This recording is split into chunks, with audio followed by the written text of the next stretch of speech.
दोस्तों, इस वर्ड से तो आप सब बड़ी अच्छी तरह वाकिफ़ होंगे। इसे क्या पढ़ा जाता है इस पर बाद में बात करेंगे।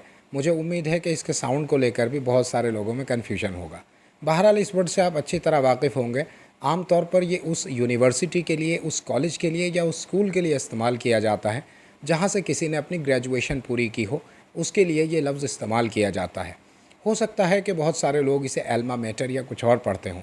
बहरहाल इसका सही प्रोनंसिएशन ऑल्मा मैटर हुआ करता है, ऑल्मा मैटर हुआ करता है। तो सेंस को एक्सटेंड करते हुए तो इसका मीनिंग समझ में आता है कि कोई यूनिवर्सिटी, कोई स्कूल, कोई कॉलेज जहाँ से किसी ने अपनी डिग्री पूरी की हो, ग्रेजुएशन या पोस्ट ग्रेजुएशन पूरा किया हो, उसे ऑल्मा मैटर कहा जाता है। लेकिन इसका लिटरल मीनिंग क्या है, वर्ड टू वर्ड इसका क्या मीनिंग है, जानते हैं आज की इस छोटी सी वीडियो में। हमेशा की तरह वही एक छोटी सी वीडियो और वही एक आखिर तक देखने की गुजारिश। दोस्तों, ये टर्म ऑल्मा मैटर असल में लैटिन भाषा से इंग्लिश में आई है। अगर आपने मेरी पुरानी वीडियोस देखी हैं तो आप जानते हैं कि लैटिन भाषा से इंग्लिश में बहुत सारे वर्ड्स आए हैं, लिहाजा ऑल्मा मैटर टर्म भी इंग्लिश में लैटिन भाषा से आई है। आपने इंग्लिश में एक लफ्ज़ ऑम्स सुना होगा, जिस आम्स का मतलब भिक्षा, खैरात या ज़कात हुआ करता है।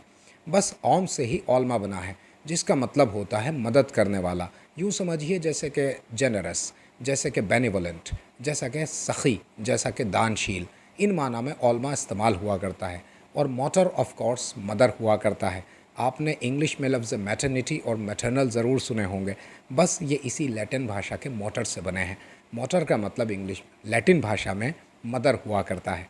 तो आप यूँ समझ सकते हैं कि ऑल्मा मैटर का मतलब हुआ जेनरस मदर, यानी कि बहुत कुछ अता करने वाली, बहुत कुछ बख्शने वाली माँ।